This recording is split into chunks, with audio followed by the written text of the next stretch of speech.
Dennis, what about getting this tent up? I mean, at least that it works with... We'll get it up. Can I come? If you promise not to argue all the time. But I don't understand why Then you stay here. Oh, all right, I won't argue for this. Let me know when Rowena comes. She said about 7. They're driving her over from Martha. Who's Rowena? My very latest. Wait and see. Coming here? She is. Come on.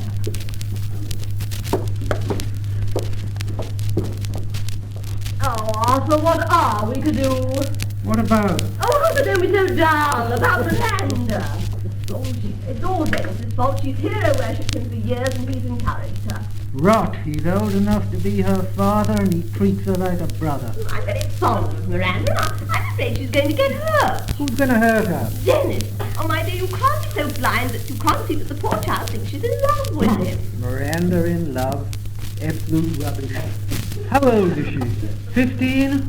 17. That's half the trouble. Dennis still thinks of her as a child, and she isn't a child any longer. She's growing up. My dear, at 17, you know, you're very vulnerable. Well, I must see about the supper. Keep an eye on the fire, will you, then? Good evening, sir. Good evening, Pecker. Getting everything into trim, I see. That's the idea. How's the water? We could do it a bit wet. We're talking about the salmon up here the other night, and of a far from legal form of sport that seems to be rife at the moment. Poaching? Well, that's true enough, so I hear. This is a good time for it, is it? Well, so they say, not as I know. No, of course not. Same, I'd like a word with you on the subject Yes, later sir? on. Have you been fishing in the ordinary way lately? Well, I haven't been up for a day or so myself, sir. But I hear Billy Spencer did none so badly the night before last. Where? Half a dozen averaging 3/4 he got. Where? Just above the runabouts where his farm, that's correct. Hey, but that's... Mr. Barrett, I know, sir. But after all, you know what Billy is. Right. Talking of the devil. Good evening, Adrian. I heard your rise, so I thought I'd just slip across. Good evening, Pecker. Good evening, Mr. Barrister, sir. There's some sticks to chop, so if you'll excuse me. Well, how are you, Arthur? You thinking of fishing tonight? Thinking, that's all. I have to entertain our guests tonight. I promised Mildred. Pity. Tomorrow, though.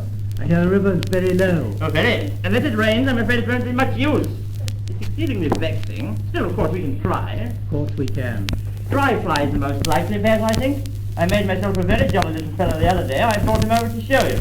Oh, Arthur. Oh, good evening, Adrian. Arthur, have you seen the veal and ham pie? No, dear? Well, it was in the basket with the broken handle with the brown note in. Dennis! Hello! Dennis, have you got the basket with the veal and ham pie and the brown note? What'd be the best now? Your stream tomorrow, my bit of the river on Sunday. Or vice versa, whichever you like. Somebody must have it, because I know I put it in. Oh, good heavens, yes, of course. Dennis! Hello. It's under the back seat in your car.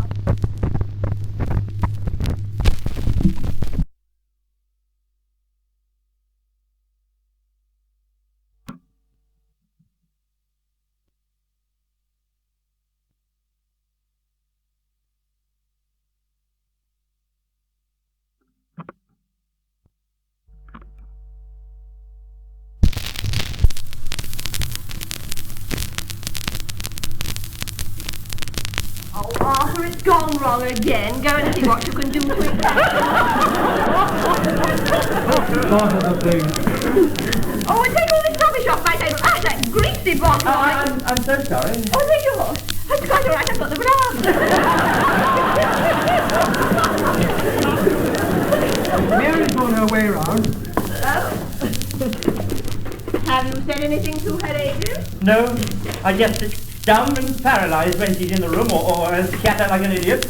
Well, you can't expect to get very far then, can you? Yes, but don't you think there's been any hope she'll be giving me some sort of sign, some sort of encouragement? But if you've been sitting dumb and paralysed, you might not have noticed that she had. I think I should. I've always felt that the actual proposal shouldn't be necessary if both parties... Well, I mean, there should be something between them.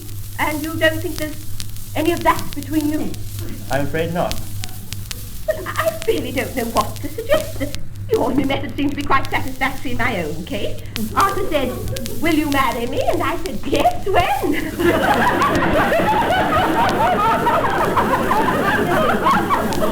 But a little ball?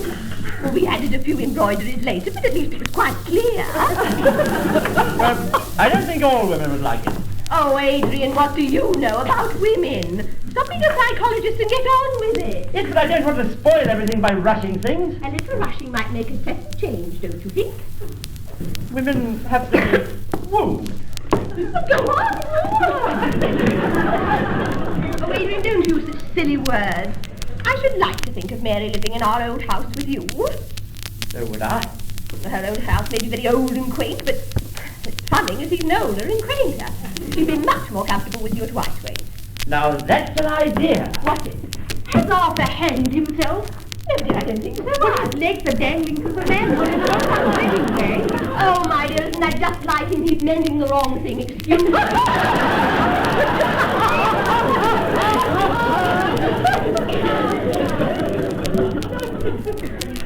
Well, the rain stopped. Isn't that a blessing? Yes, it is. But I suppose, being a fisherman, you welcome a little rain. Oh, yes, well, at least a certain amount. I'm afraid I don't. My house is very damp. I suppose that's the price of age. Mary, can I speak to you? Well, aren't you? Yes, but I mean, rather specially. What is it? But I hope you won't mind. I hope you won't think I'm being too blunt or anything. Of course not. Yes, well, now let me see. You like my house, don't you? Very much. Yes, it is a nice house. Your house has no bathroom, I believe. No, but I'm having one put in. Oh, don't do that. I shouldn't do that, mind you.